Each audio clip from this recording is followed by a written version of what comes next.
I have a couple of questions about the green light law part of this legislation. I know that you touched on it with a few of my colleagues earlier.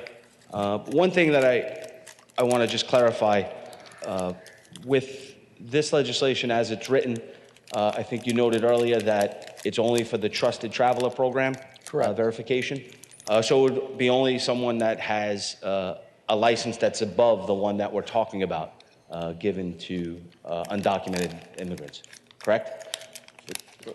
So it would be like an enhanced driver's license or one that fits the federal guidelines? The Nexus program, FAST, Global Entry, and Central. Okay. All right. Yep. But the driver's license that we're talking about would be the ones that fit the federal guidelines, right, for traveling? Yes. Okay. Right. So that's the only part that the federal government, basically Customs Border Patrol, can have access to, correct? With driver's information is for those traveling for those programs. Yeah.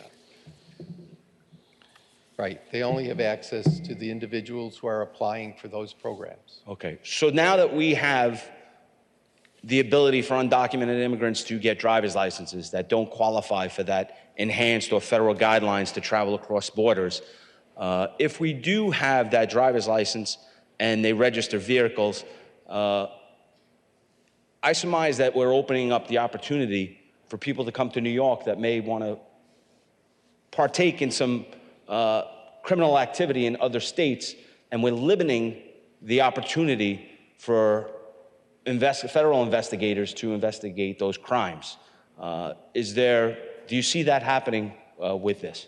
I don't see that happening here. So back in last June when we debated this bill and when it passed in this House and in the Senate and the governor signed it, I raised a question about being able to run license plates and driver's licenses as a police officer. When I say run, I mean check it in the computer system in the field while you're doing a car stop.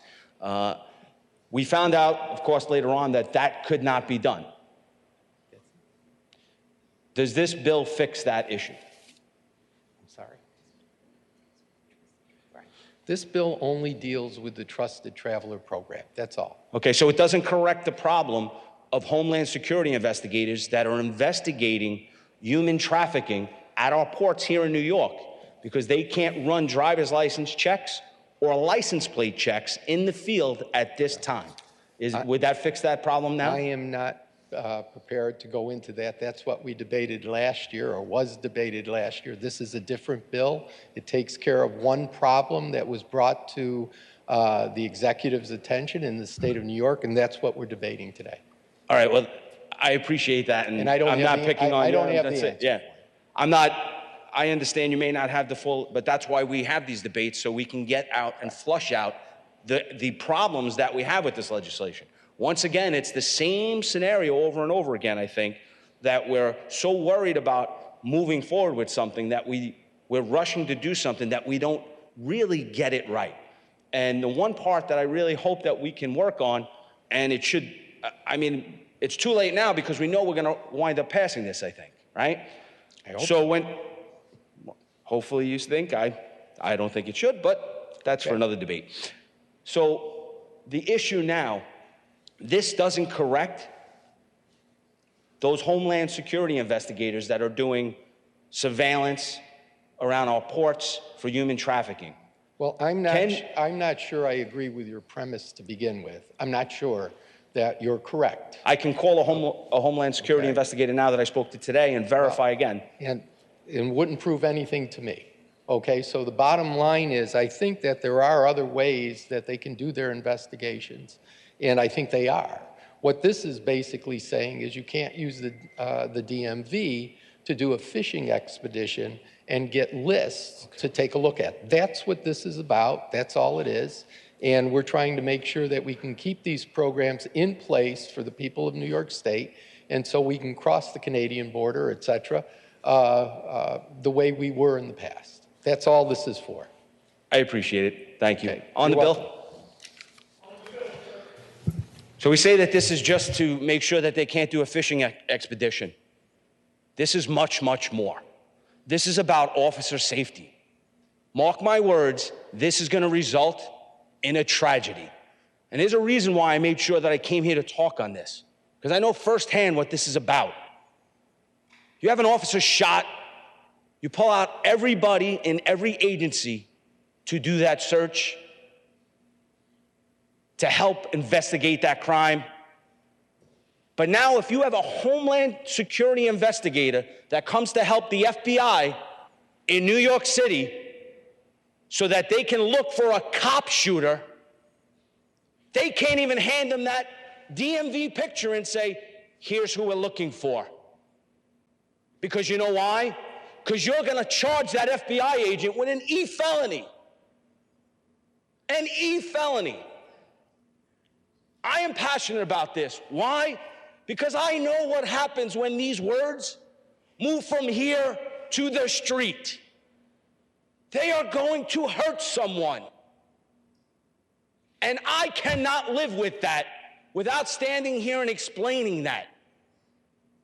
It is something that I find reprehensible, that we're looking to charge a law enforcement officer potentially with an E felony because he's helping to solve a crime. Matter of fact, Homeland Security investigators, like I mentioned earlier, focus on human trafficking. They are part of ICE. They're not allowed to have access to our DMV records. This isn't about a fishing expedition. That's not why I'm standing here. I'm standing here because I'm trying to correct the things that I tried to tell you about last year. And it fell on deaf ears, all around. All I care about is officer safety and public safety. That is what we're concerned about. Because when you impact these investigations, I pray it's not one of your family members or anybody that we know that's impacted by this. It shouldn't be anybody. We should be doing our best to help stop human trafficking, to help stopping that drug shipment coming through our ports. But remember, as that Homeland Security investigator is sitting in that unmarked car, risking his life, watching those cartels bring in that stuff, and he wants to run that license plate so it can help that investigation, he can't. And God forbid that driver drives away and now peddles that poison and kills someone you love. That's what this is about. This nonsense about the travel system and how to go through it, that's a political nonsense. That's what that is. And I'll be honest with you, from both sides. I don't want to hear it. I want to hear that if we're going to do it, we make sure that we give those law enforcement officers the resources they need to protect themselves and to protect us. Maybe next time this year, if I'm lucky enough to get reelected, I'll be talking about this again because maybe you'll listen and fix it in the next budget. But I can only hope. Thank you for your time, Mr. Speaker. I vote in the negative.